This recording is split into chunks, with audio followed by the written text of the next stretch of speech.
Welcome to the Parts Party. I'm Adriana. And I'm Ella. And this is your invitation to hang out with us and our beautiful guests as we explore the lived experience of internal family systems. We want to share in our common humanity as humans who have multiple parts within us, so we can show you what it really is to honour this model of therapy in our own lives. This is a place for IFS nerds, therapists, enthusiasts, or just anyone who wants to get to know their parts and their self a little better. So grab a soft drink for your little ones, a tea for your manager parts, and maybe something fancy for your firefighter parts. Because all parts are welcome.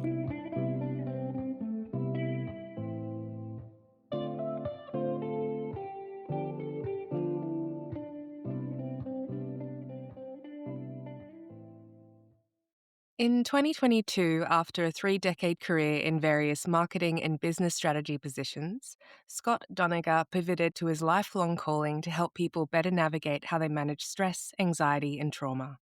Scott's chronic stress counseling and Jungian LifeStage coaching practice, based in Boulder, Colorado, guides people of any age, race, gender, or sexual orientation stuck in chronic stress and unresolved physical illness to find a smoother way to live.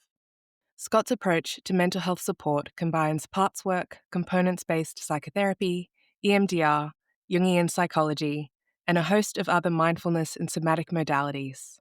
He conducts discussion sessions and workshops to many corporate, educational, and wellness organizations. Scott lives in Niwot, just north of Boulder, Colorado. He published his first novel, Watcher, in 2023. He is an active road cyclist, hiker, and mountaineer, and teacher and mentor to students at the University of Colorado at Boulder. Welcome to the Parts Party, Scott. Well, I am humbled and so thankful and appreciative to be here. Thank you. Well, I don't know who wrote the intro, but it sounds a little bit better than I am. So we'll see. But What part said that? it's a lifelong part. I'm glad you asked the question. I'm not sure if I have a name for it. It might be, it's not the insecure one. It could be the under promiser, the over deliverer. So it's a performative part for sure. Well, welcome to them and to you. Thank you. Beautiful. Great. Yeah, and I'd love to hear a bit about how you came to discover IFS. It's a great question. Some of it I wrote about in the book that I sent you guys called Hijacked. As it turned out, a couple of relatively life-changing events happened in the years 2016 to 2019. I wound up contracting chronic fatigue syndrome, which is a long story that turns out may have been facilitated by, influenced by, brought on by any number of parts that were inside of me, which I'll gladly share the story of.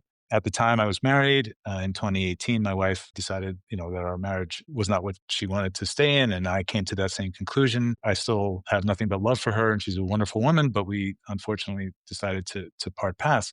And it was soon after that happened, just before COVID hit. I had been working with a therapist here in Boulder, but I had just felt that this person wasn't really the right person for me. I'd been in and out of therapy most of my life. And in a serendipitous meeting at a coffee shop in downtown Boulder, I wound up meeting a person who has turned out to be probably the most influential in terms of me understanding how my inner world works more than anybody else had. As we began to work together, she mentioned internal family systems, Dick Schwartz, and parts work. And I had never known that the modality even existed. I had been talking in parts my whole life. And I suspect most of the people you speak with on the podcast will say very much the same thing. And that triggered not just a bit of an acceleration to my own healing journey, it started the process of me not just wanting to learn more, but seeing basically every aspect of my life through the lens of parts. And by the end of 2022, I came to a place in my life where I had decided that my former career, which I was very proud of and had done some really fun things that I felt good about, I just couldn't do it anymore. I had lost my passion for things like marketing and even marketing strategy. And once I opened myself up to consider something that was different from the inside out, and I basically started from scratch, from the inside out. How many hours in a day do I want to work? Do I want to work for someone else or do I want to work for myself? How many weeks in a year? That in a heartbeat, in a lightning bolt moment, opened up for me. This is who I've always been, Mm. a counselor or a therapist. And parts work became, in a sense, the chariot that I rode into this new world. And I dedicated all of 2023 to taking all of the educational coursework that I could. But Adriana, the long answer to your short question is that's how I came to parts work. It was introduced to me by my current counselor, but it had always been living inside of me anyway. Mm. And all I've now done is put the right language and the right process and architecture to it. Mm. Mm. And how did you experience those paths? You said there was a sense that you knew they were always there. How's that developed and how is that experienced by you, Scott? Well, that's a wonderful question. And I think the first episode or the first memory in this, in a sense, working with this new counselor from the standpoint of identifying myself in the energy of parts came in the phrase, maybe you guys have heard it, maybe other people have spoken about it on the podcast, but kind of who's driving the bus. So my Mm. counselor might say something to me related to a relationship or, some kind of thing that was happening in my life. And we might be talking about how's the decision being made? What are the thoughts, feelings, felt senses about the anxiety related to this decision? And I would come back to her and I would say, that all makes sense, but it has to start with who's driving the bus? What part of me is driving the bus? And more often than not, I have no embarrassment in saying this, but it was a very young part. Many of the more contentious or internally conflicted issues that had been going on inside of me were being driven by some very young parts. Would I call them exiles? Maybe, but they were certainly parts of me. And what I then began to understand and unravel is how to access self and bring more wisdom and a wiser adult to, in a sense, driving the bus of my life. So it's a corny little metaphor, but it made a lot of sense to me. Yeah, it works. Yeah, it's a great metaphor. I remember at the near the end of your book, there was just a line that said, "Notice I said I feel a hijack coming on these days." And for listeners that haven't heard of the book, you use that great metaphor of hijack as though a part starts driving the bus to follow that metaphor That's exactly right. without you consciously realizing it. And so that's often what happens to us, that something's driving the bus and we don't even realize it's a part. We go, I just can't help but do this thing, whether it's picking a fight with my partner or binge eating or whatever it is. You may not realize that a part's hijacked and is now driving the bus. Exactly. You said, notice I now can feel a hijack coming on rather than it just going in the driver's seat and you not even realizing and going, I don't know why I do this thing. Instead, we can greet those parts. Yeah, Adriana, I'm glad you pulled that out of the book. I wish I could say with 100% consistency that I feel it every time I might get hijacked by a part. You mentioned food binging. There's no question I feel something coming on when I decide to. I have a very bad sweet tooth, and I'm a road cyclist, so I'm always in depletion mode. So I'm always eating. But the notion of learning how to guide myself through my body was a foreign notion to me up until I became ill in 2016 and then 2017. And it wasn't until I began to unpack that and to identify and discover the root cause of the biophysical illness was by and large related to how my inner world was managing anxiety, stress, and trauma, which dated back decades. Mm. And so for me to be intellectually conscious of the felt senses was the starting point. And I be in the mode of felt sense in the moment when something might be triggering. And not always, but absolutely, this is a new way to live in the world. And it's one of the new ways that I offer people that I work with, which is to help a person reconnect. All human beings are born as a whole entity, as a whole organism. And unfortunately, there are so many life experiences, there are cultural and sociological impacts that bring us and separate us away from our ability to live in our bodies consciously and have our bodies tell us what's happening. So many people are aware that their bodies are telling them something, but either they've been conditioned not to listen to it or it's only a felt sense that transfers so it gets blocked on its way up.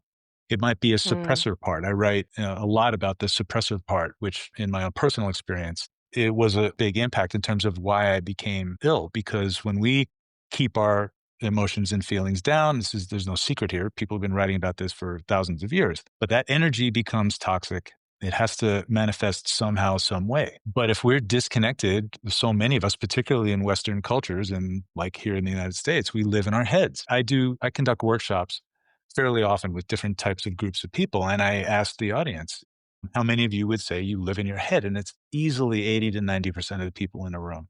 Mm. And what that means is that we're not whole anymore. We're not living in the world in a unified way. Dick Schwartz would talk about how self can become the agent for harmonizing our inner world. It's a brilliant perspective. It's a brilliant piece of the puzzle for understanding who we are.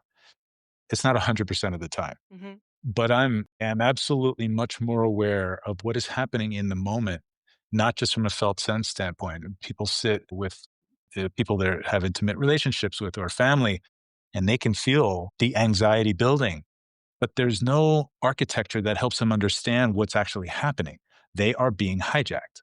Mm. Any number of parts are taking them over. I use the word hijack. Schwartz used takes us out.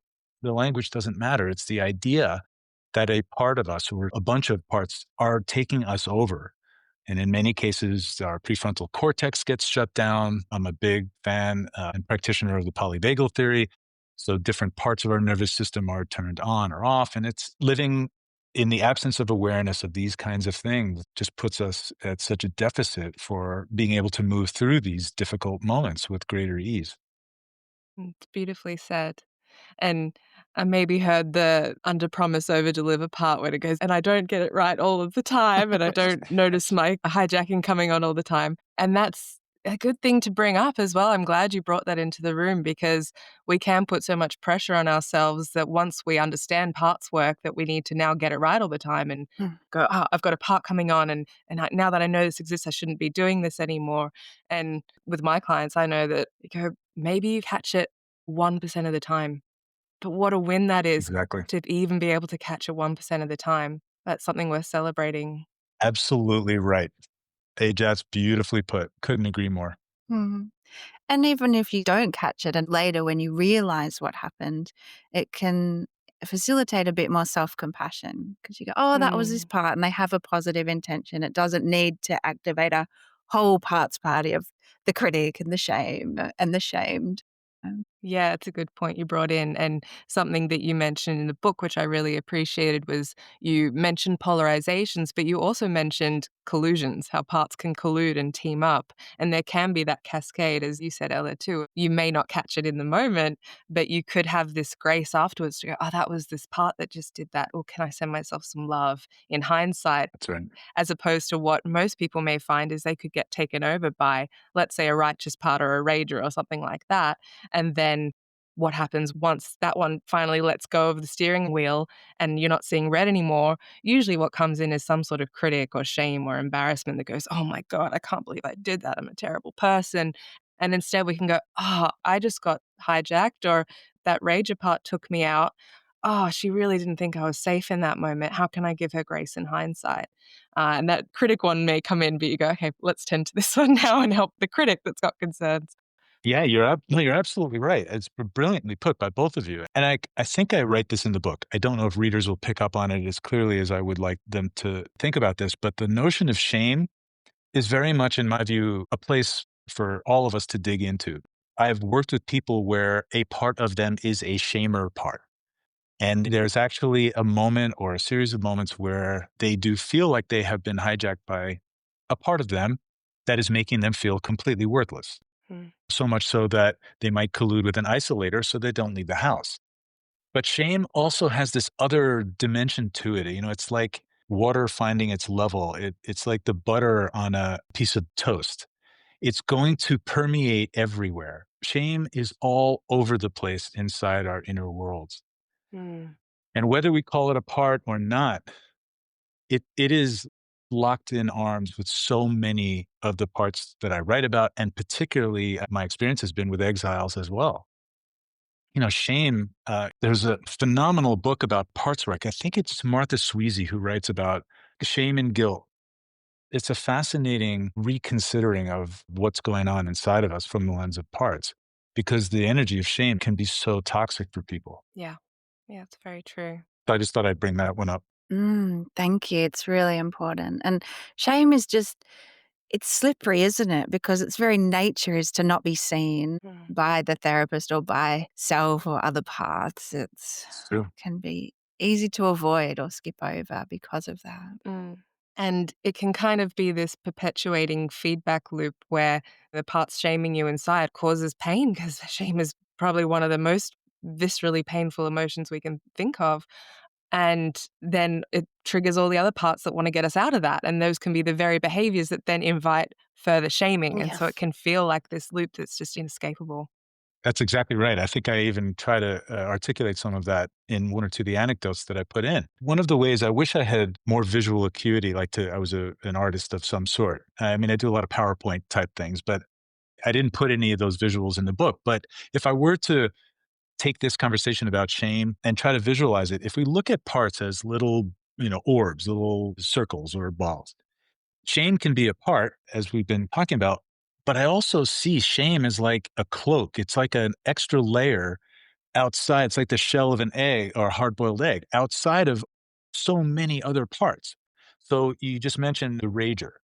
How many people who get hijacked by intense anger that might turn into actual rage, they know what they're doing. Enough of their cognitive brain is online. They know what they're doing. And the amount of shame they feel, the shame gets carried along like a bag or it's a cloak around these Mm, parts. mm, It's an amazing thing to have a conversation with someone and offer this as one potential or possible way for them to understand what's actually happening inside of them, why they feel so horrible about certain things. And it's because shame is this, it tags along with so many other very intense emotions, particularly inner criticism, rejection. These are, monumentally troubling, as I'm sure both of you well know. This is just my perspective, to think of these things from the lens of parts and how these energies work and how and many people struggle because they live in the energy of shame. I am worthless. mm, Yeah. The world has told me I'm worthless. Okay, well, that's someone judging you, but it manifests as shame. Yes. mm, And then any and all parts can come in and try to fix this or try to make the person feel better. So they become hyper competitive or they become a hyper achiever to try to get mm, some positive energy back into the system. But mm, then there's shame because they steamroll their way through their career or with their partner. mm. Yeah. It's kind of how do I escape this shame? How do I escape this feeling? And the managers can go, I can escape this by using strategies that can maybe prove that I'm not bad or I'm not worthless. And That's then right. the firefighters go, oh no, I've got this feeling that I'm worthless. Do anything to put that fire out, that feeling. Mm. Beautifully put. That's right. It's a lot about escaping it. Yeah. That's Mm. right. I really like your description of them as parts as orbs because I often see them that way. The way I kind of see them, and I've spoken to this in the podcast before, but um, all parts have pure and positive intent. I see them as like kind of shining, glowing orbs that just have beautiful qualities to them. Um, and I really like your description of them, like shame covering them over or something covering them over, whether it's a burden. Most of the time, I think it is shame or some message that you're not that, or you're not good, or that beautiful quality that's inside isn't actually as good as you think, or it's not acceptable to me. Right. Yeah, I do see it as that kind of experience of it being covered over, and then what happens is it's almost like we're looking at it and you can't see that there's this glowing light underneath. All you see is this black It's true. shame or this cover, and you go, "Oh, that must be me, That's right. Mm. and that doesn't feel good. That's really scary. What do I do?" And it feels like the parts go, "The solution is I must just get away from that. That's I right. must do anything I can to not look at that aspect of me." Whereas, parts work, as we all know, is about revealing that shining self that was always within there Beautiful. That's right. and realizing that that cover isn't as scary as we think it is. It's just a cover. But that's a lot easier said than done, as we all know too. Yeah. And, yeah, that's beautiful. I work with people who can visualize any number of different things. There's a client of mine who had been struggling for many, many years with a part that he has now come to learn as a distractor part. And it manifests in any number of, let's call them dysfunctional behaviors, from scrolling uncontrollably on his cell phone to an inability to stay focused in his career. Long story short, in one of the kind of an inner journey, an intrapsychic journey, I mean, he wound up visualizing this part. And it is one of the most goosebumps, and I was jaw dropped. The clarity of the visual that came to him in a very deep, mind you, this is not a psychedelics journey. This is an intrapsychic journey. It was a large, tall woman with brunette hair wearing a long Victorian velvet dress, leaning against a brick wall in an alley, smoking a cigarette. I mean, I can remember this like it was yesterday because I couldn't believe it. I can see her. Yeah, cool.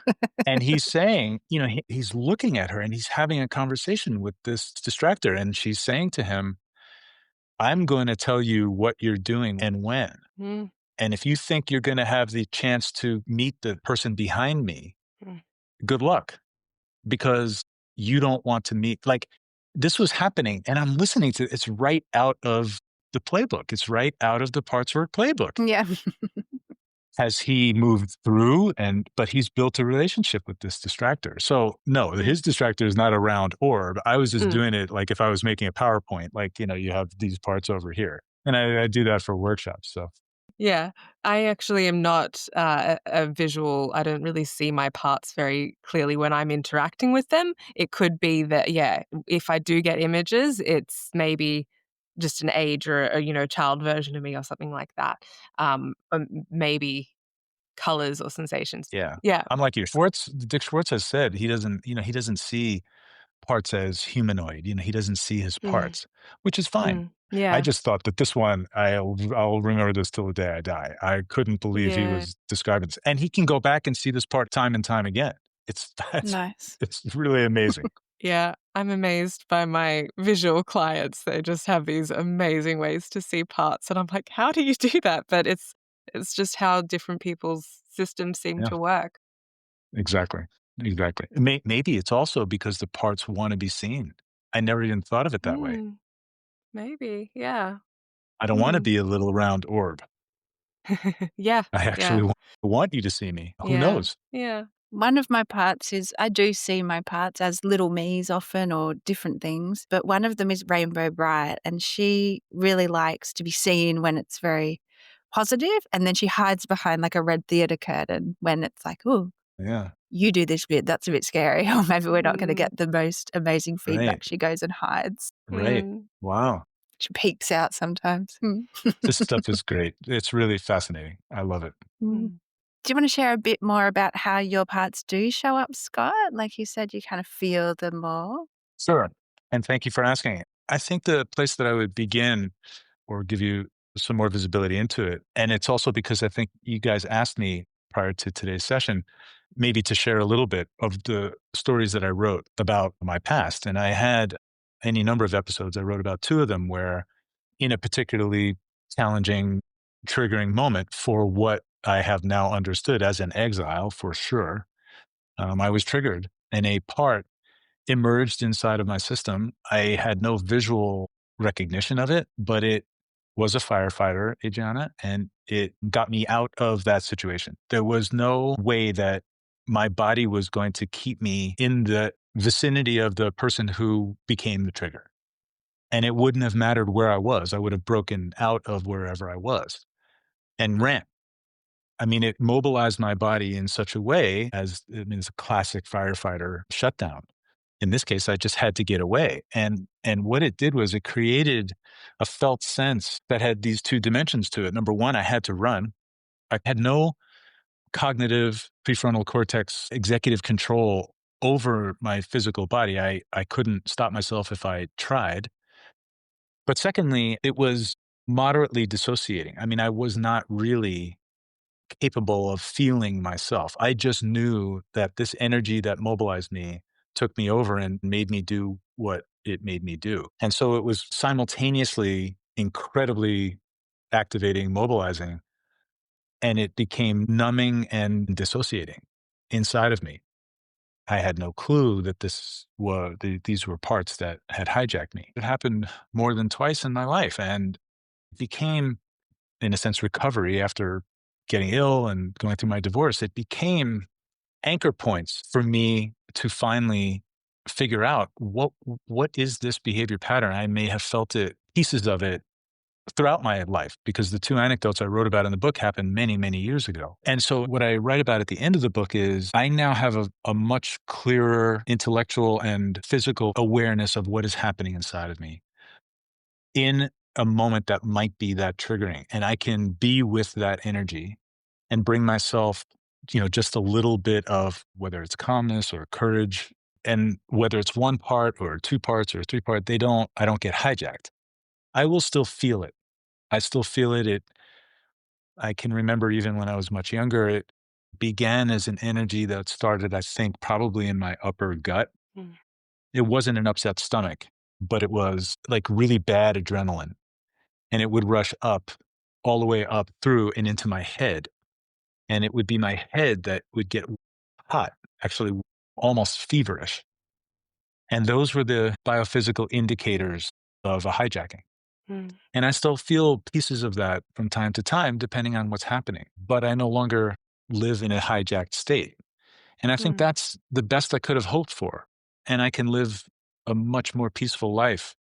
I don't think these parts, Dick Schwartz and best practitioners of IFS talk about unburdenings and healings. And I absolutely align with that.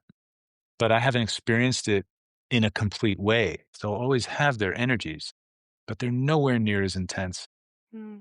But the most important thing is I finally found self. I found myself. And that is an entirely new way to live and move through the world. And it starts with my body because I can feel a calmness come over me even in the moment, even a little bit of that calmness. It might come with other C's. What I can tell you is my own personal approach when working with people, it's not a C word, but I add the energy of non judgment Mm. to all of the C's. Because if we can cognitively, intellectually strip out whatever is happening inside of us into a place of non judgment, doesn't mean we don't care about something. It doesn't mean we're not going to stand up for the values that we have, but that calms the system. Mm. Mm. It turns us back into ventral if we're talking polyvagal. Yeah. It helps us move back up the vagus nerve into a calmer state. I don't know, maybe I answered your question, maybe I didn't, but that's kind of how I would begin to talk about my experience. Thank you. Yeah, I think it's such an important clarification that we don't want our parts to be gone. They can't go. We need our parts, but they can release their burdens and their extreme roles and then just show us, oh, I am feeling that hotness in my head. What's happening? What's going on? They can be little messengers or allies rather than, backseat drivers not grabbing the steering wheel and taking over, careering down the road. Yeah. Beautiful.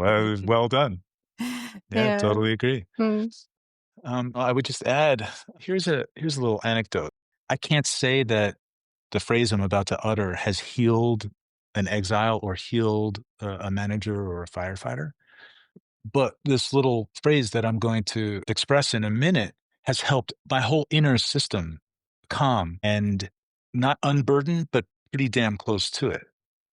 And so the work that I've done, this is all my own personal journey work, but there's a part of me, and it was in exile, and I'm in relationship with it, that grew up pretty much feeling that women are unsafe. Women mean rejection. Mm. I'm not alone. There are plenty of Mm. people, men and women, who have had an experience, and that is the internalization of their experience. Stephen Porges would say, it's not what happened to us, it's what we made it mean. Well, as a young boy, that's probably what I made it mean. I can't go back and change any of that. Mm. So intellectually, I get that now. But what the work I've done through parts work and working with someone who's helpful in this and a guide, I'm helping my parts understand a new meaning. And so when I have experiences that counter the story that the exile or the firefighter or the manager had been telling me for all these years, they're actually seeing, well, there's something different going on here. I don't need to live in that same story. Is it Mm. unburdened? I don't know. Am I healed? I Mm. don't know. But I can Mm. tell you that, again, this is just my own personal journey. My system is in a far greater state of calm. Power of the update, isn't it? Yeah, beautifully put. Mm. I can't say that I went through the redo as it relates to this Mm. particular issue.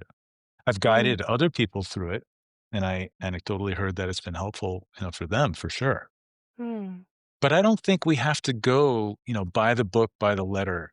I don't think I think there's phenomenal improvement in the quality of a person's life that can be had, even just beginning the Mm. journey with parts work and self. Mm. If the parts get really that it's over and those old beliefs no longer apply, we don't necessarily need to redo it for them. It can feel really nice and supportive and it may be necessary, but if they get that, then that's the sort of spontaneous unburdening. Mm. Oh, I'm glad you said that. I have a feeling both of you have experienced that, whether personally or in the work that you do. Yeah. Yeah. I think it can look different for different parts and for different people in different systems as well. We interviewed Ruth Culver a couple weeks ago, Mhm. and she was talking about this intuitive drawing of parts. And she shared one, and my mind immediately went to, and then what happens to unburden it once you've unearthed this exile you just drew? And it was actually more of a sometimes it can just happen spontaneously as soon as it's seen and you have this Right. connection with it on the paper. So it can look so different. And I think the main thing is if you just notice what happens inside in, I guess, similar situations that would usually trigger it. And there's no linear step that we need to take for healing. And it could be gradual or it could be instantaneous. I think it's just nice to take the pressure off that as well. Mhm. Bringing it back to the non judgment. Yeah. Yeah. No, I'm glad to hear you say that, and beautifully put, both of you. Mm. I couldn't agree more. So, Mm. yeah, I mean, there's nothing wrong with having a parts party for sure. And I mean, that's one of the most important steps to moving forward is to understand, what might be happening inside. And for so Mm. many people, it's, again, I mean, I've been saying the same thing over and over, so I apologize, but it's so intuitive. People talk like Mm. this all the Yeah. time. Yeah. Yeah. I'm going to pivot slightly, but just as you brought up relationships and you shared, your own personal experience of that, a line near the end of your book that I so resonated with was through the lens of parts, she seemed like the right person. Mm. But then once you connected with self helped you align with what was actually right for you and lovingly with clarity, showed actually she's not the right person.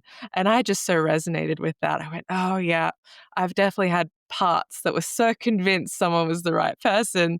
And as I was reflecting on that line, I just went, I've never really put it that way or thought of it that way, but it's so true. They're so convinced it's the right person. And then they're the ones that get so triggered at that threat of it not working out. And as you said, whether it's because there's this deep seated exile that's carrying this experience of rejection and they were hoping that person could save them from it, or Mhm. whether it's, oh yeah, this person was gonna fix everything for me. It's any number of things. And now that they haven't, oh no, that's not good. I won't get my safety. Whereas self, you don't have to go, this has to be my person. It can go, okay, that person, it may be your person, may not be, but it doesn't have that same kind of life threat attachment that can kind of go along with it. Mm. I wish your listeners could have seen your face when you first started talking about that, because it was beautiful how when you were saying how it resonated, and I mean, you could just tell you got it. What did it look like? Did I look terrified or did I look? No, it looked deeply aligned. Hmm. That's Yeah. how it came across to me. There was your facial expression, which you are very expressive, it really, like, I'm aligned with this. Yeah. And not just because it's something I wrote in the book. It was like, you got it. Like, Mm. you were right there with it, which was really cool. Yeah. Definitely resonated. Mm. I just want to leave a little bit of time to hear a little bit more from you, Scott, about self energy. And you've alluded to being able to tap into a bit more calmness and courage. You've talked about something shifting in the felt sense. So, yeah, I'm really curious to hear more about your journey of understanding self or feeling into self. Ella, when I first started working with the woman who I told you the story about earlier, who became the counselor that I work with, particularly at the moment in my life when I was ill or just coming out of this very mysterious illness. And I was in the process of getting divorced. And I said to this person whom I had just met, a voice inside of me said, I don't know what this looks like. I've been in and out of therapy most of my life, but I know I have to strip the whole thing down to the studs and rebuild it. I don't know what that looks like, but I don't have a choice. If I pull from the Jungian lexicon, this was the beginning of an entirely new journey of individuation that I needed to do and reconnect with myself. The answer to your question, Ella, is during that process, it became very clear to me I had no self. I was not an unhappy person. It's not as though I walked the earth not knowing who I was, but I really didn't know who I was. I had no place to come home to in the moments that mattered. I had a career. I married a wonderful woman, had wonderful friends who I'm still friends with from childhood. I had no core self. And when I first began to educate myself on the IFS approach to self, and then added other pieces to it, like from Jung and some other beautifully written perspectives of self. Yes, there was a part of me that lived in regret. I'm like, oh my God. And I was shameful that I began to see what was possible. So the answer to your question is I found myself. I know who I am. I know that I can come home to a place. Some of that place I represent for some of my clients in a meditation that I do at the beginning of sessions. So I really appreciated that we started off today with a small meditation. I will say this in jest, but I'm not quite sure how I actually lived without what I now have. It's not perfect, but I resolutely found myself at the ripe old age of 60 years old. And it's almost too much for me to talk about the difference between knowing who you are at the core. And all right. So I now have a place to go back to. And the fact that Schwartz put such clear attributes to what the energies might represent, I add non-judgment to it.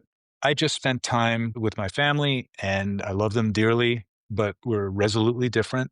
And there were many instances where I needed to come back to a place of non-judgment even in the moments when judgments were being hurled, not in a mean way, but that's just the way a lot of other people live. And I don't mean this in a judgmental way, not criticizing them. But I had a place to come back to of non judgment, a place where I could live in my own courage to withstand the energies, which can be very, very intense when you're with family members. So maybe I'll leave it at that.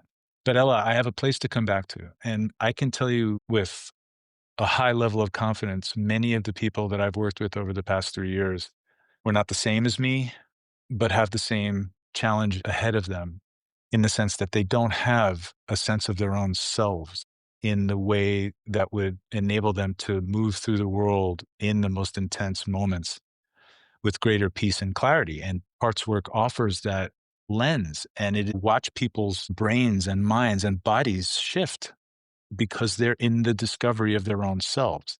Mm. That's the best I can do in a short amount of time. It's so moving. Thank you, Scott. Yeah, and Mm, so hopeful as well. You don't have to come to parts work knowing a self that can be there for these parts mm, as part of the discovery. Yeah. That's right, because so many of us have lived the majority of our lives through the energy of any number of parts. mm. And either there was no self that emerged or it's just been masked. Yeah. Yeah, it's such strong language to say I had no self. And of course, we know that that's deep down not true, that we always have that self, but that's so what the experience feels like. You're really describing what that experience feels like for so many of us is I have no self. And even if you then like cognitively get told or you discover IFS and you go, oh, there's a self. And you've got this intellectual part that goes, I do have a self. And then all the parts like, nah. No, no, I Yeah. don't. I still don't have a Yeah. self. No, you're lying. That's right. That can actually cause even more tension sometimes. I'm curious, what was it like to go from such a fixed, I have no self, to starting to, what did it feel like in the body? And I know this is such a ineffable thing to describe, and you've done a beautiful job even just describing, okay, it feels like I have this home within or this place to come back to. Those kind of anchor touchstone words of the 8 Cs, the 5 Ps, and non judgment is a beautiful thing to add to that as well. What do you notice inside? We were talking about those physical biomarkers of when a Yeah. part starts to take over, say that the feeling hot in the head or this Right. rising sensation, whatever it is. Do you notice what it feels like when you do feel more connected to self? Or as you described, what does it feel like when you say, I've got this home to come back to within myself? For me, the pace of my heart is probably the leading indicator. Mm, I'm a road cyclist, so I try to stay as fit as I can. And so my resting heart rate is usually pretty low. And so if I'm in a situation and my heart is not where it needs to be, that's the first little beacon Mm, of an indicator that something's not right, the pace of my heart. mm, That's cool. I can bring my attention to it and I can feel it. Can I control it? Eeh, tough one there. Don't know. I love that though. It's so practical. It's like, oh, let's just do a little check. Yeah. mm, Yeah, but I do this all the time. Mm. mm. I remember actually, now that we're speaking about this, an old therapist of mine, she wasn't an IFS therapist, she was somatic experiencing. I remember her telling me that she used to keep a Fitbit in her office space, and certain clients who are maybe very skeptical about the efficacy of this work, she used to put it on their wrist doing certain somatic exercises so they could actually see what their heart rate started Yeah. as and what it changed to, and usually it'd be measurably lower after doing certain exercises. And yeah, it's cool to be able to have a little bit of evidence that actually backs up that this stuff does make an impact. Well, we all wear them now, Fitbits, and, Yeah. I have an Apple Watch. I mean, I can think of 2 clients who pretty much every single session arrive in a heightened state of whether Mm, it's anxiety or anxiousness, and after a meditative practice, there's a calming and an easing of it, and the first thing I hear is, "Yeah, I can tell my heart rate's down." This is not rocket science. But what that leads to is the internal system holistically being more open to having these discussions, to even considering what might have been going on. Was there a firefighter involved with when you walked in the door and, you're in a sweaty mess? But when we're yeah. in that state, everything is closed. And when we're in the energy of a part, we live in constriction. We live in biophysical constriction. We live in cognitive constriction. And this is one of the beautiful thematics of IFS and parts work is that it's a constraint release Mm, system, yeah. and there are hundreds of other beautifully helpful things, meditation, yoga, all of the sound therapy, play, sand therapy. But IFS and parts work, not just for me, but for the people that I've worked with, seems to get much closer to the root of what has actually been happening. And the analyst, the analytical part of me, I have to get to the root. I had to get to the root. That's why, on a personal note, when I said I got to strip the whole thing down to the studs, that's what I was saying. Mm, But so many other modalities. Look, cognitive behavioral therapy has its beautiful pieces to it, but many of them don't get to the root. IFS and parts work is magical in that respect. Yeah, it's a part kind of white knuckling the steering wheel, often some of those other mm. therapies, isn't it? Like, Okay, you guys, I got to talk with you guys again because you've taken everything I've said and you've brought it to this much better Yeah, place. I thought yeah. about that. That's great. Really stretching the That's great. metaphors. It's yeah. great. Love it. I love it. So before we wrap up, I'm just wondering if you'd like to let listeners know where they can find you or if there's anything you want to share with them. Well, sure. And thanks for the opportunity. I have a website, www.scottdoniger.com. It's a rudimentary website. I did add the book that we've been talking about called Hijacked to it. Here's what I'll offer for your listeners. No one has to buy this. And I suspect many of your listeners are not in the United States. It's on Amazon. Just go through Adriana and Ella, send me your address. I will send you the copy of the book. I self-published it, so it cost me about $4 to get one printed and sent. I gave the books out all the time. I didn't do this to make money. I'm fortunate. I'm okay financially. I'm not counseling people to make myself wealthy. And I didn't write this book to sell it and make money. I'm doing this because I don't have a choice anymore. When I made this pivot, it opened up, who I was. Mm. And again, that goes back to Ellie, the question you asked me earlier. I don't really have a choice. And so that's what I would want readers to know. Hmm, that's so generous. Yeah. I'm getting choked up because that's just, I resonate so much. And it's such a good way of saying it. I don't have a choice anymore because I've just had that same experience where you go, okay, I don't have a choice. This is just what my path is. And I just know it's the right thing, even if it doesn't make sense on the outside. That's really beautiful. I resonate with that. And then I just have a little nerdy thing I want to add for people. You say there's not much to your website. I think everyone should check it out just because it's got really cool graphics. I love your design. The way it's drawn and the layout is Yeah. just gorgeous. Well, that's great. Yeah, I'm Hey. really happy to hear you say that. You might notice there are little wolves here or there. That's a novel that I wrote about a boy and a wolf, which was actually a metaphorical wolf inside of him, and they meet and everything. But yeah, thank you for saying it. I wanted something simple, but I wanted something that wasn't corporate, and I wanted something that, had a little fun to it, not so heavy. I'm a pretty serious guy, as both of you have now experienced. So I wanted to have a little fun with it and give a bit of a look and feel. Yeah, But thank you. I they're really gorgeous. appreciate you saying that. Yeah. It means a lot. Scott, you have a poem to share with us to finish. Yeah. It's I think it's just beautiful. It's called An Autobiography in 5 Chapters, and it's by Portia Nelson. Chapter 1. I walk down the street. There is a deep hole in the sidewalk. I fall in. I am lost. I am helpless. It isn't my fault. It takes forever to find a way out. Chapter 2. I walk down the same street. There's a deep hole in the sidewalk. I pretend I don't see it and I fall in again. I can't believe I'm in the same place, but it isn't my fault. It still takes a long time to get out. Chapter 3. I walk down the same street. There's a deep hole in the sidewalk. I see it is there. I fall in. It's a habit, but my eyes are open. I know where I am. It is my fault. I get out immediately. Chapter 4. I walk down the same street. There's a deep hole in the sidewalk. I walk around it. Chapter 5. I walk down a different street. So relatable. That's great. Yeah, I don't know. It's so simple, but it's so true. Thank you so much. It's been just a joy to meet with you and chat all things parts and self and healing and life. It's been lovely. Thank you so much. I'm not at all surprised you have such a wide following, and I suspect everyone you've worked with, both of you are why we do this work and people I can learn from. And I hope this is not the last time we speak. But thank you so much. It was wonderful. Thank you, Scott. Yeah, it's been wonderful.